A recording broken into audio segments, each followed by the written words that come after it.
거래가 좀 진행이 되고 있습니까? 네, 그렇습니다. 대표적으로는 인도가 가장 빠르게 거래를 추진하고 있는 것으로 보입니다. 몇몇 인도 정유사들이 이란 원유를 사려고 대금 지불 등 절차를 알아보고 있다고 알려졌는데요. 또 대부분의 원유를 수입에 의존하는 아시아 각국의 정유사들도 이란산 원유 수입을 추진하고 있다고 전해졌습니다. 트럼프 정부가 이란산 원유 거래를 허용하면서 정한 거래 가능 기간은 한 달이고 이미 유조선에 실려 해상에서 발이 묶여 있는 원유만 판매가 허용됩니다.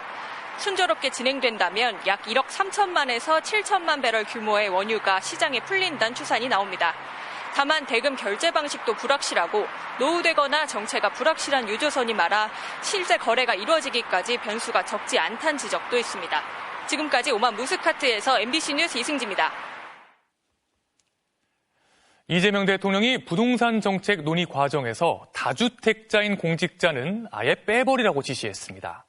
부동산 정책 추진 과정에 다주택자가 참여할 경우 이해 충돌 논란으로 신뢰가 훼손되는 걸 우려한 것으로 보입니다. 김정우 기자가 보도합니다. 망국적 부동산 투기를 막겠다며 부동산 정상화를 강조해온 이재명 대통령이 이번엔 다주택 공직자를 겨냥했습니다.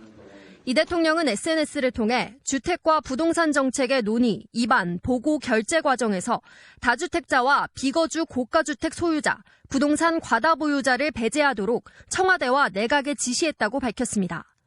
부동산 공화국을 탈출하려면 단 0.1%의 결함이나 구멍도 있어서는 안 되기 때문이라는 겁니다.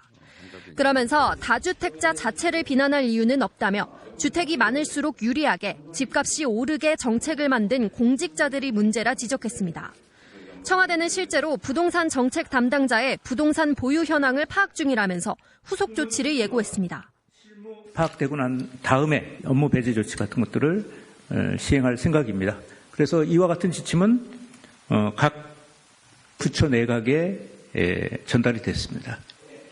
강경 조치의 배경엔 규제 대상인 다주택자가 부동산 정책 결정에 관여하면 정책 신뢰도가 흔들릴 수 있다는 인식이 자리한 걸로 보입니다. 한 청와대 관계자는 다주택자 양도세 중과가 부활하는 5월 9일 이후 부동산 정책이 잇따라 나올 것이라면서 이해 충돌로 정책 불신을 사지 않겠다는 의지를 선제적으로 보인 것이라고 전했습니다. 과거 사례도 영향을 미친 걸로 전해졌습니다. 과거 문재인 정부가 다주택자 규제를 담은 8.2 대책을 발표한 뒤 참모진들이 대거 다주택 보유자로 드러나자 비판이 쏟아졌고 청와대의 다주택 처분령에도 일부 참모들이 똘똘한 한 채를 남기거나 아예 직을 사퇴하면서 오히려 논란이 번졌습니다. 한 청와대 관계자는